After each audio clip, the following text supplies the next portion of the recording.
Hello, welcome back to another episode of BuddhaTalk with Ho. I'm so excited to be back and sharing the Dhamma with you after a long while.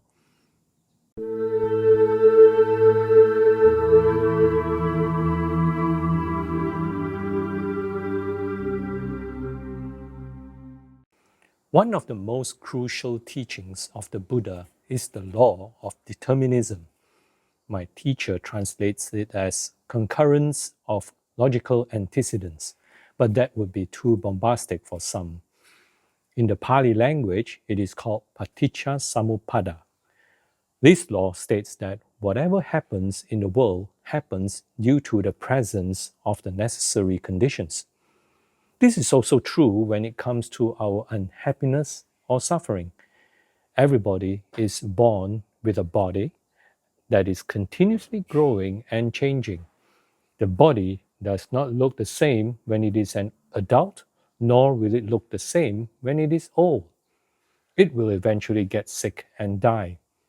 The intelligent part of our mind knows of this reality, but the emotional part of our mind doesn't like it. This creates a psychological conflict, and when the emotional part of our mind is still in control, we are tormented by emotions like fear and worry. Let's look at the story of my CEO friend from the first episode. For those who have not watched the first episode, go watch it. Anyway, in that story, although my friend is the CEO, his emotional mind hopes that ideally the business should continue to run without challenges and changes in status.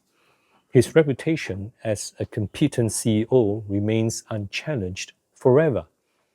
His intelligent thinking mind, however, knows that nothing stays the same forever. Again, this creates a psychological conflict and hence stress. This psychological conflict between the emotional mind and the thinking mind causes a disturbance in our mind and, in turn, an unpleasant feeling in our body. This is the unhappiness or suffering that the Buddha spoke about. This is not what everyone wants. We know from the previous episode that emotional mind can be controlled by changing how we interpret situations with the intelligent thinking mind. This can only be done by making the intelligent thinking mind aware of reality.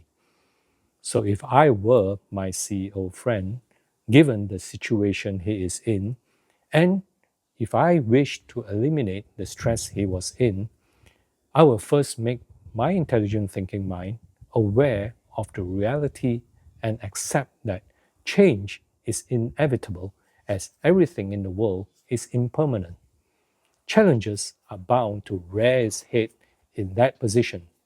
I'm already very grateful to have the opportunity to experience being a CEO. If I am chosen to be in that position, I was chosen because someone thinks I am worthy. So all I have to do is give my best in handling the business and all the challenges that come with it with harmony in mind without worrying that my ego will be hurt if I'm dismissed. If eventually that happens, perhaps someone is better suited for the job. No hard feelings. Notice that with just this change of thought, the intelligent mind can be made to always be in control and not letting the emotional mind surface. Also, I would not take the CEO position too personally. This way, you may have sacrificed your time but not your mental and physical health or your relationship with everyone around you. This same way of thinking is also applied to attain an imperturbable tranquility of the mind, which the Buddha defines as Nibbana. Initially, you may think that the Buddha's approach to the problem of existence is radical, but if you contemplate it, you will see the reality. Everyone is born with 6 senses: the eyes to see, the nose to smell, ears to hear, tongue to taste, body to touch, and mind to cognize. When stimulated by external factors, These senses will trigger a reaction within our body called sensations. Our mind will try to recognize the sensations from memories and construct an image and create an identity of this image. Recognizing the image leads to pleasant, unpleasant, or neutral feelings. This will in turn trigger an emotional reaction to these feelings. The pleasant feeling makes one desire for the feeling to last or more. The unpleasant feeling makes one hate or want it to stop immediately. These three forms of feelings make one personalize oneself and, without realizing it, create an imaginary self separate from the sensed external factor, which is the world. In other words, one's mind has conceptualized an imaginary I and an I that exists in the world. When this happens, one will start to think, what is this I that exists in the world? What should be referred to as I? Naturally, one would refer to the physical body as I. Then how does this body come to be? The answer would be birth.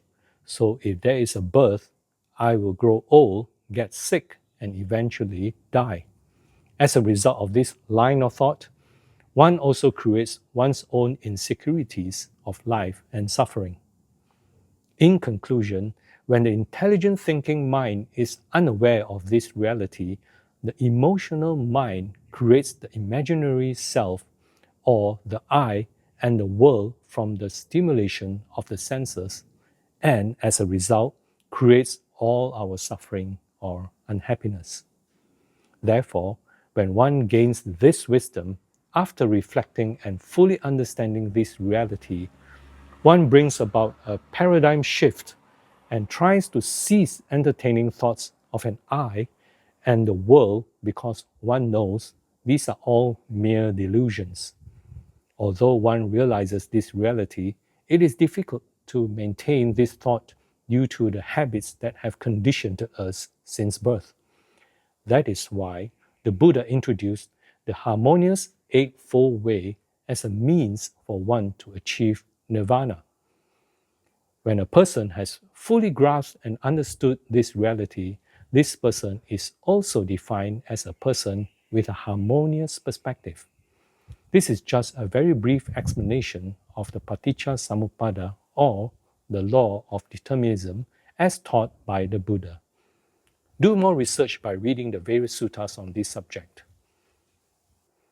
Well, that's all for this episode. This episode is longer than usual, but I thought it was necessary as the law of determinism is a vast subject. In the next episode, we will discuss the following steps of the Harmonious Eightfold Way. I'd like to end this episode with a Buddha's quote, as usual.